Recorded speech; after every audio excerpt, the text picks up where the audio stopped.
Good day mga ka-PBA Madness!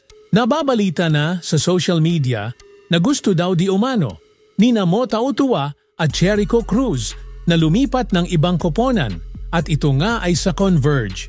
Kung may katotohanan nito, malaking kapabayaan ng SMC management kung mawawala na lang ang mga katulad ni Big Mo at Jericho Cruz nang walang magiging kapalit.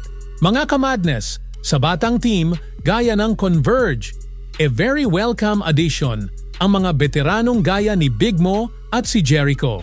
Sa panig naman ng San Miguel, okay na rin naman kung pakakawalan na nila sina Jericho at Big Mo. Lalo na tila hindi na sila nakitaan ng sigla nitong nakalipas na dalawang conference.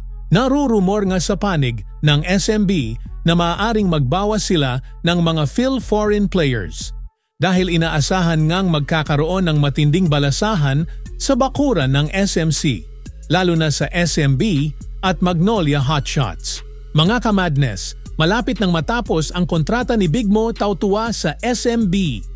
Pwedeng maging free agent si Big Mo pagtapos ng season 49, kaya malaki talaga ang chance na lumipat ito ng team nang walang makukuhang kapalit ang SMB. Pero mga ka-Madness, kung sina Big Mo at Jericho Cruz talaga ang may gustong umalis sa San Miguel, siguradong hindi palalagpasin ito ng SMC management. Maaaring i-trade talaga ng SMB ang mga players na ito papunta sa kanilang mga hinihinalang farm team.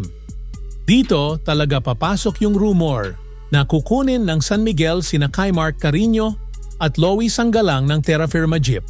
Ngayon, kung talagang interesado rin naman ang kampo ng Converge, kina Mota Ochoa at Jericho Cruz, at alam din naman nila na hindi basta-basta bibitawan ng SMC ang dalawang veteranong players na ito, pwedeng mag-offer talaga ang Converge sa San Miguel.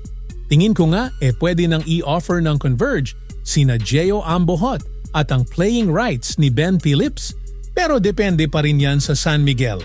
Sa totoo lang, mababa pa rin ang value ni Gio Ambohot dahil halos hindi ito nakakalaro sa rotation ng Converge. Tapos wala pang kasiguraduhan kung maglalaro at kung kailan maglalaro si Ben Phillips sa PBA. Kaya pwedeng humingi ng mas mataas na kapalit ang SMB. Pwedeng si Gio Ambohot, Mike Nieto at si Ben Phillips. Or si Gio Ambohot at ang first round pick ng Converge para sa Season 50. Sa akin lang naman yan.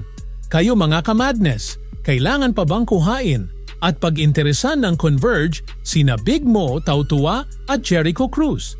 Ibibigay kaya or hahayaan na lang ng San Miguel Beermen na mawala sina Mota Ochoa at Jericho Cruz nang walang kaplit dahil sa free agency? Kayo mga ka-Madness, anong sa inyo?